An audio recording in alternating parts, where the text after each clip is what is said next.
কেউ কি এরকম করে কল্লাটা বেঁকা করে বলে আমি তোমারে ভালোবাসি? আমার চেয়ে বড় ডিরেক্টর কিন্তু আর নেই।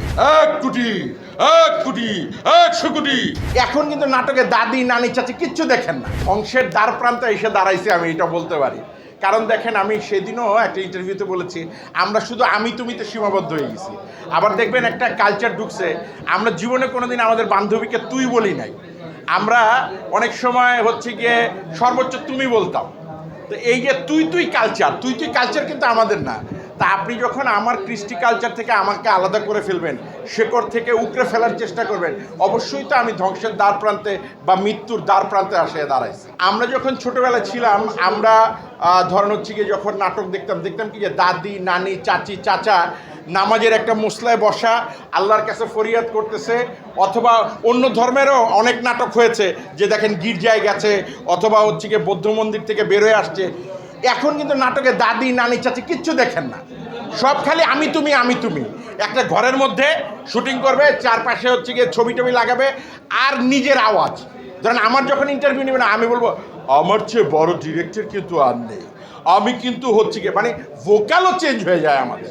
সো দ্যাট এই যে আমাদের চেঞ্জিং রোগ, এই রোগটা আমি মনে করি যে আমাদের জন্য খুবই খারাপ। আর ওটিটি প্ল্যাটফর্মের কথা বলছেন, আমি মনে করি যে কোনো প্রযুক্তি আমাদের জন্য আশীর্বাদ, কিন্তু এই প্রযুক্তিটাকে আপনি কিভাবে ব্যবহার করছেন এইটা আগে আপনাকে মাথায় নিতে হবে। এখন এই ওটিটির ধোঁয়া দিয়ে দেখবেন সবাই বলে কি যে গল্প চেঞ্জ হয়ে গেছে, টেস্ট চেঞ্জ হয়ে গেছে। ভাই কিচ্ছু চেঞ্জ হয় না। আপনি আমারে বলেন কেউ কি এরকম করে কল্লাটা বেঁকা করে বলে আমি তোমারে ভালোবাসি? জীবনে কোনোদিন দেখছেন সেই রোমিও জুলিয়েট হাঁটু গাইরা যখন বলবে আমি তোমাকে ভালোবাসি, সেই পকেটেছে কেউ তো এরকম করে বলে না আমি তোমাকে ভালোবাসি? তো এই যে একটা বিকৃত চিন্তা ভাবনা, আমরা আগের জায়গায় আছি। আমাদের প্রেজেন্টেশনটা নান্দনিক হওয়া উচিত, আমাদের গল্পগুলো আমাদের সংস্কৃতি। দেখেন আপনি রিসেন্টলি একটা ছবির প্রতি, আমি নাম নিতে চাচ্ছি না, ভায়োলেন্সের অভিযোগ নিচ্ছে, কঠিন অভিযোগ ভায়োলেন্সের।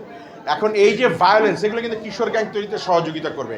আপনি তো ফ্যান্টাসি, আপনি দেখবেন ছোটোবেলায় যখন আমরা খেলাধুলা করছি, যখন আমাদেরকে ওই যে 2 চাক্কার মাটির টক টক টক টক করে আওয়াজ হয়, কে কে খেলছেন আমি জানি না, ওইটা নিয়ে আমরা কাজ করতাম তখন। হ্যাঁ, তো ডাঙ্গুলি, ওইটা দিয়ে কিন্তু আমরা খেলতাম। আর এরপরে কিন্তু যখন বন্দুক তোলার আসছে, বাচ্চাদের কিন্তু ফ্যাসিনেশন থাকবে।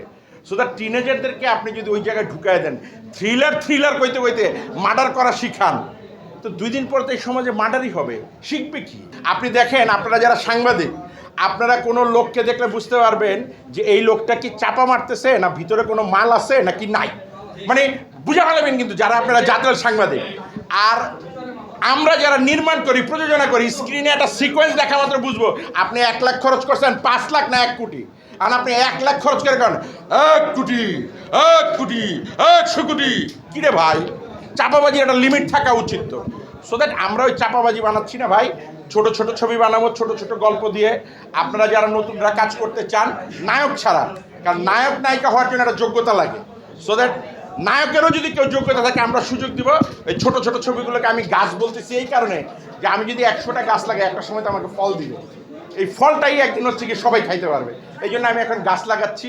আমার সীমানা হচ্ছে বিশাল আকাশ, বিশাল স্ক্রিন। আমি ডাক্তার সাবরিনার জীবন কাহিনী নিয়ে বানাচ্ছি না, ডাক্তার সাবরিনার গল্প, সাবরিনার জীবনের গল্প না।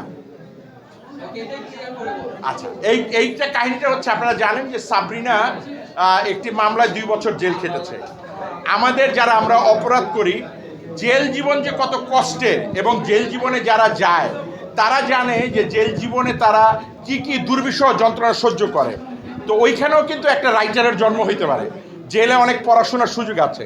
সাবরিনাও কিন্তু একটা শিক্ষিত মেয়ে, আপনারা জানেন যে সে একজন মহিলা কার্ডিওলজিস্ট, এবং সে এশিয়া মহাদেশের অল্প কিছু সংখ্যক মহিলা চিকিৎসক আছে, তার মধ্যে একজন। তো তার গল্পটা নিয়ে, তার ওখানে 10-12টা গল্প আছে, একটা গল্প নিয়ে আমি ছবি বানাচ্ছি।